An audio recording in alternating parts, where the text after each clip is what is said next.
I never expected my success to become my family's greatest shame.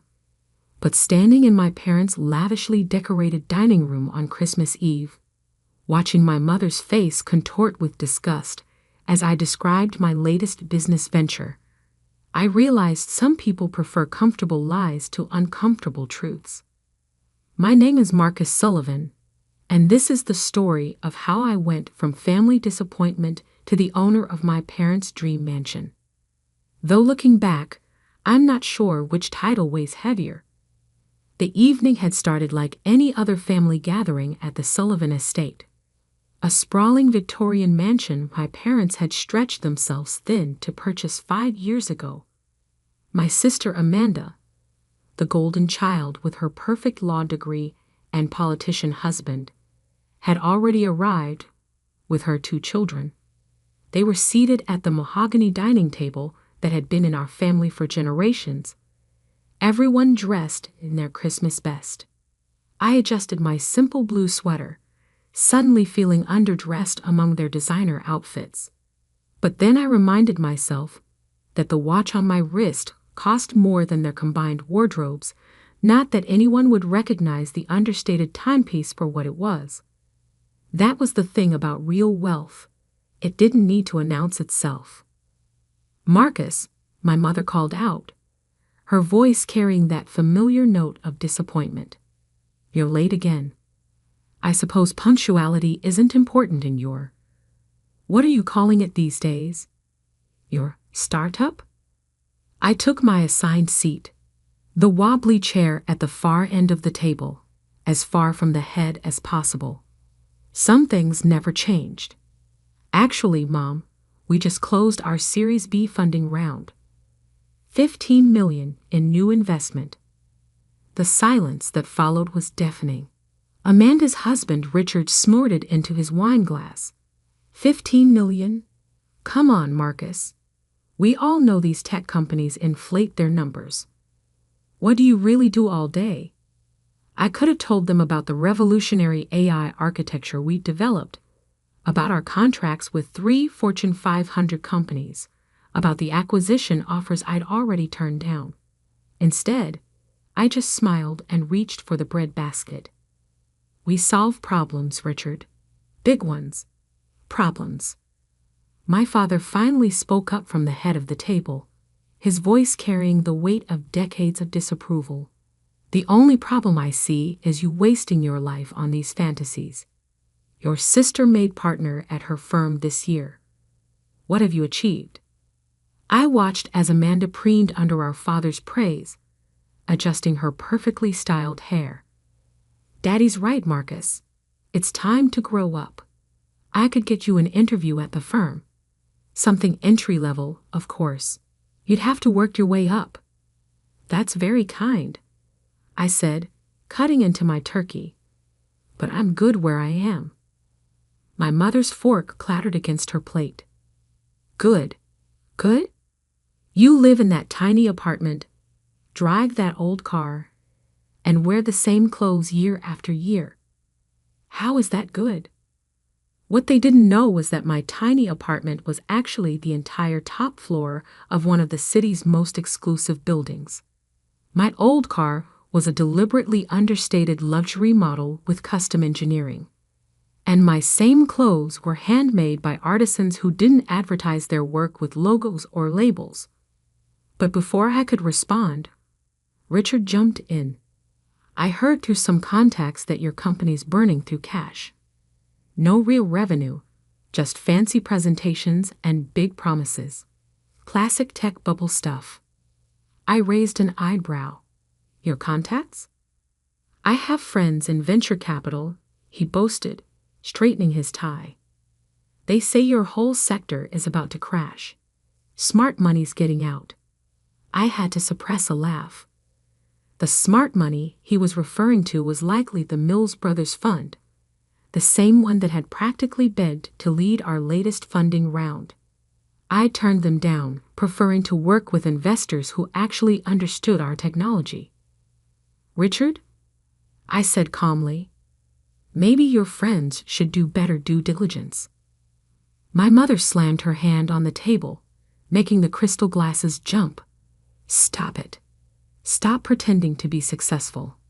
You're just a useless dreamer, living in a fantasy world, while your sister actually makes something of herself. Dad nodded along, his face stern. Your mother's right. This has gone on long enough. Either get a real job, or stop coming to these family events. We can't keep watching you throw your life away. I looked around the table, at my father's expensive watch, my mother's new jewelry, Amanda's designer dress. All the trappings of wealth they could barely afford, bought with credit and appearances to keep up with the neighbors. I knew about their mounting debts, the missed mortgage payments, the tax liens they were hiding. Being on several bank boards had its advantages. Maybe you're right, I said quietly, standing up. Maybe it's better if I stop coming around for a while. Finally, my mother sighed. He sees reason. I walked to the door, then paused. Oh, and Mom, Dad, you might want to check your mailbox more carefully. Those certified letters from the bank usually contain important information. Their faces paled slightly, but I was already walking out, closing the heavy front door behind me. As I got into my old car, I pulled out my phone and sent a quick text to my CIO. Start the process. Everything we discussed. They had no idea what was coming. But in 3 months, they'd learn exactly how useless their son really was. I pulled away from the mansion, watching it shrink in my rearview mirror. Soon, it would have a new owner. And the real estate agent's call would just be the beginning of their education about success, appearance, and the true meaning of value. Sometimes the best revenge isn't about destroying someone's world. Sometimes it's about letting them destroy it themselves, then buying the pieces at market value. The Christmas lights twinkled mockingly in the distance as I drove home to my tiny apartment, already anticipating the meeting with the bank's foreclosure department scheduled for the new year. After all, what's the point of being a useless dreamer if you can't make a few dreams come true? And this one was just getting started. January arrived with a flurry of certified letters to the Sullivan Mansion. Each one bore the same message. The grace period was over. My father had leveraged everything to maintain their lifestyle. The house, their retirement accounts, even Amanda's trust fund. Now it was all coming due. I watched from my office on the 47th floor as my plan unfolded. The view of the city stretched out before me, snow falling softly on the streets below. My assistant, Sarah, entered with a stack of reports. The bank board approved your proposal unanimously, she said, placing them on my desk. They were quite impressed by your strategy for handling distressed luxury properties. I nodded, scanning the documents. And the other matter? Your sister's law firm just lost their biggest client. Apparently, someone convinced their entire tech division to switch legal representation. Sarah's lips twitched slightly. Their partner track might be experiencing some delays. I leaned back in my chair, thinking about Amanda's smug face at Christmas dinner. She'd been so certain of her superiority, never suspecting that her precious law firm depended heavily on clients who respected my opinion. My phone buzzed. A text from Richard. Need to talk. Urgent. Financial matter. I ignored it, just as I'd ignored the last dozen messages from various family members. Instead, I pulled up the real estate listings on my laptop. The Sullivan Mansion, once the crown jewel of Oakwood Heights, was now featured prominently in the distressed properties section. 3 weeks after Christmas, my mother tried a different approach. I found her waiting in my company's lobby, dressed in her finest outfit, pretending she just happened to be in the area. Marcus, she said, trying to hide her shock at the sleek, modern office space. "Why haven't you returned our calls? We're family." I gestured for her to follow me to my private conference room, glass-walled, overlooking the city center. Her eyes widened at the view, at the obvious signs of success she'd refused to see before. "Family," I repeated, letting the word hang in the air. "Is that what we were at Christmas?" She had the grace to look slightly ashamed. "We were harsh, but we worry about you. And now," she twisted her hands together, designer bracelet catching the light. "Now we need your help. The bank, they're being unreasonable. Your father's business has hit a rough patch. That's all. If you can just loan us." "How much?" I interrupted. $2 million, she said quickly. "Just until things turn around. With your startup doing so well." I pulled up some documents on the conference room's display.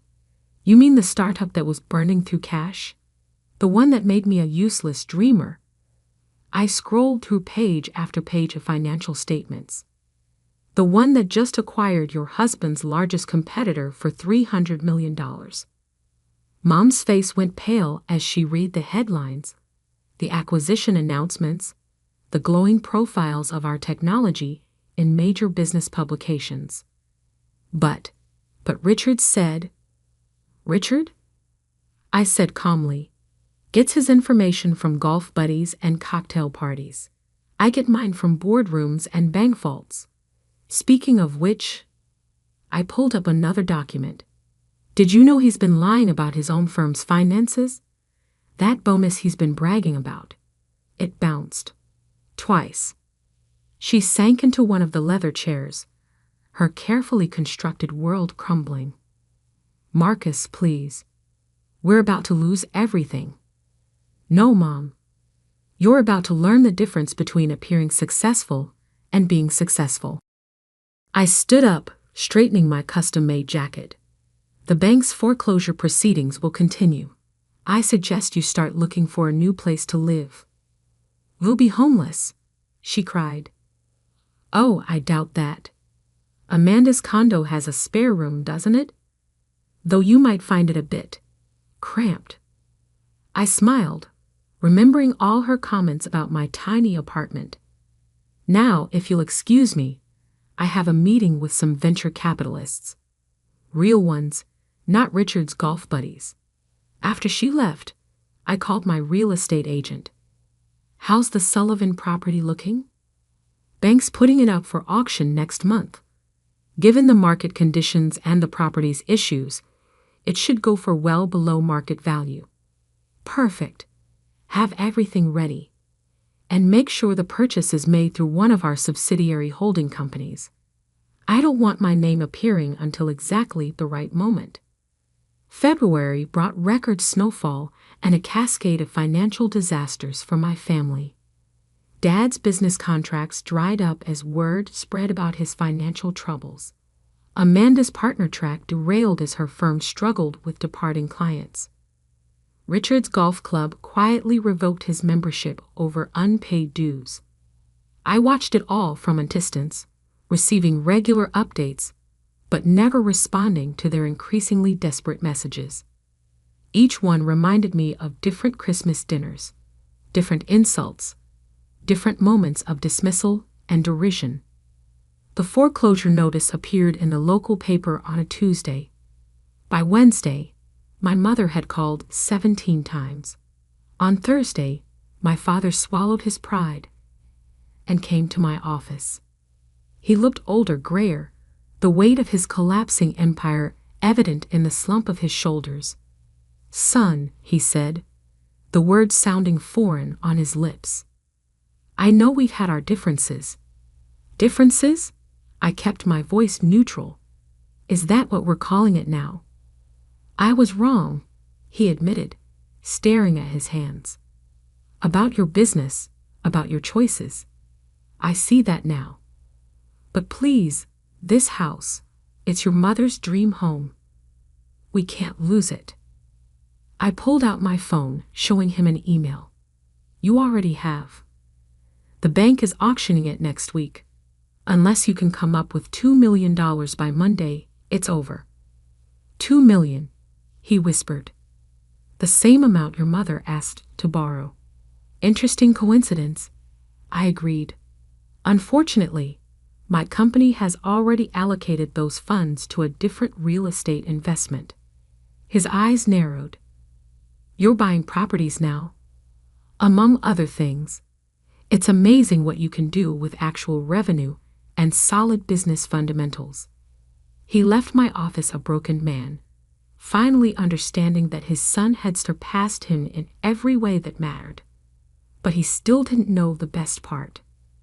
That revelation would come at the auction, when the new owner's name was finally revealed. March arrived with unseasonable warmth, melting away the last traces of winter just in time for the auction. I didn't attend personally. That would have spoiled the surprise. Instead, I sent my lawyer with clear instructions and waited in my office for the call. It came just after noon. It's done, my lawyer said. Property acquired at 30% below market value. The paperwork will be public record within the hour. I smiled, imagining the scene that would unfold when my family's realtor saw the name on the deed. Sometimes the best revenge isn't just about winning. It's about teaching a lesson that can never be forgotten. And this lesson was about to hit home in the most literal way possible. The meeting was scheduled for 3 p.m. at Maxwell and Associates Real Estate. My family had no choice but to attend. The bank required all parties to be present for the final property transfer. I arrived early, parking my old car where I could watch them arrive. Amanda came first, her designer clothes now looking slightly worn, her perfect hair showing traces of gray she couldn't afford to cover anymore. Richard skulked in behind her, his former swagger replaced by a nervous twitch.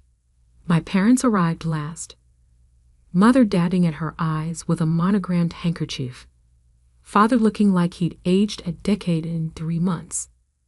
I waited until they'd all gone inside before following. The receptionist recognized me immediately. After all, I owned the building through one of my holding companies. They're in the main conference room, Mr. Sullivan, she said quietly. Everything's prepared exactly as you requested. Jessica Maxwell, the real estate agent, was already midway through her presentation when I slipped into the back of the room. None of my family members turned around. They were too focused on the documents being displayed on the screen, papers that would officially transfer their beloved mansion to its new owner. As you can see, Jessica was saying, the property was purchased at auction by Horizon Ventures LLC, a subsidiary of. She stopped, finally noticing me. Oh, Mr. Sullivan, I didn't realize you'd be joining us personally. 4 heads whipped around, faces showing various stages of shock and confusion. Marcus, my mother whispered. What are you doing here? I walked to the front of the room, each step measured and deliberate. Please continue, Jessica. You are about to explain who purchased the property. She nodded, clicking to the next slide. As I was saying, the property was purchased by Horizon Ventures LLC, a subsidiary of Summit Innovation Group, whose CEO and majority shareholder is. She paused, letting the moment build, Marcus Sullivan. The silence that followed was absolute. I could almost hear the pieces clicking into place in their minds. Richard found his voice first. You bought the mansion? Actually, I said, settling into the chair at the head of the table, my father's usual position. I bought a distressed property at market value. The fact that it happens to be your mansion is merely an interesting coincidence. But, Amanda's voice cracked. But how? Your startup.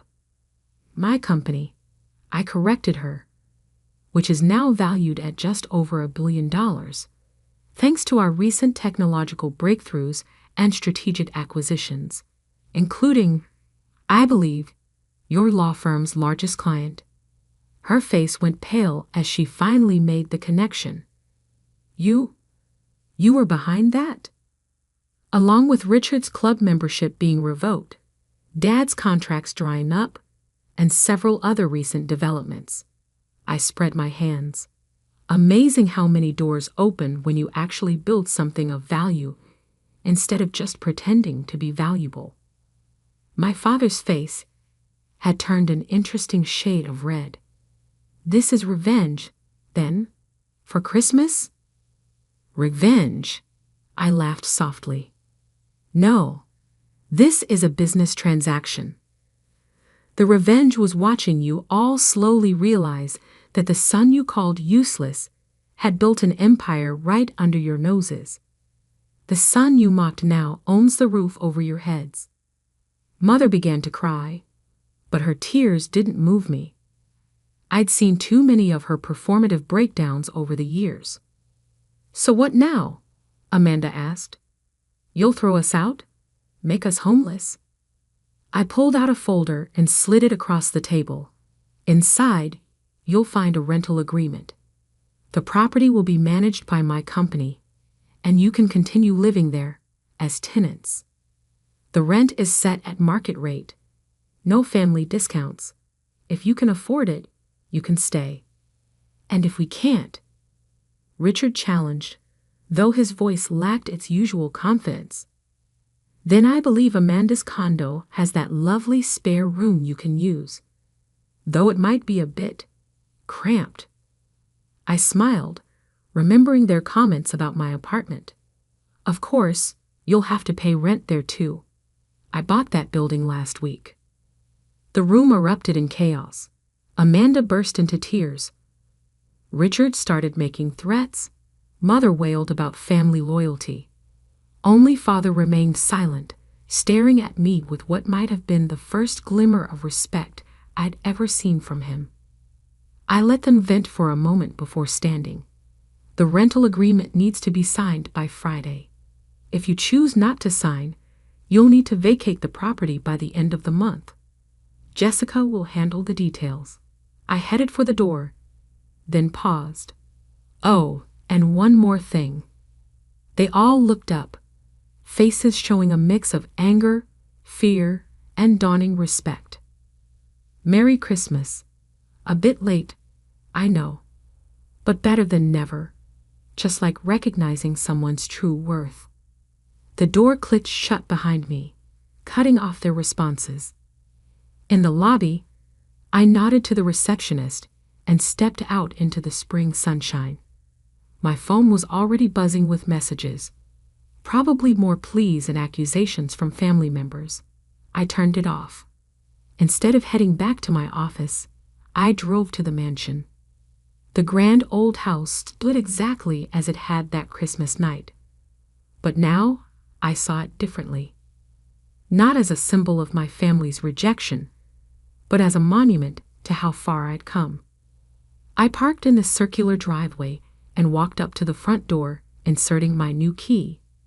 The foyer echoed with my footsteps as I wandered through the rooms, memories mixing with possibilities. In the dining room, I stopped at my old seat, the wobbly chair at the far end of the table. Taking out my phone, I sent a quick text to my assistant. Have the entire house remodeled. New furniture, new everything. But keep one piece, the wobbly chair at the end of the dining table. Frame it and put it in my office. Sometimes success isn't about proving others wrong. It's about proving yourself right. And sometimes the best revenge isn't about making others lose everything. It's about showing them exactly what they failed to see. As for my family, they signed the rental agreement on Friday. Now they live in my house, drive past my company's headquarters, and wake up every day to fresh reminders that the useless dreamer they mocked owns the world they thought they ruled. But the biggest change wasn't in their circumstances, it was in their eyes. Gone was the contempt, the dismissal, the casual cruelty. In its place was something new, understanding. Understanding that success isn't about appearances or pretense. It's about building something real, something valuable, something that lasts. And in the end, that understanding was worth more than any mansion could ever be. These days, when I host family dinners in my newly remodeled mansion, everyone gets comfortable chairs. Everyone, that is, except for the empty wobbly chair at the far end, kept as a reminder that sometimes the person you put in the worst seat at the table might just end up owning it. And for a useless dreamer, that's not a bad ending at all.